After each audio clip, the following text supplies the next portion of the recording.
Embark on a journey of curiosity with us. What fascinating questions are we exploring today?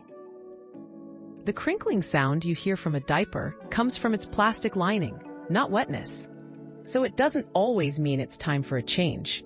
Watch for signs like sagging, smell, or your baby's discomfort instead.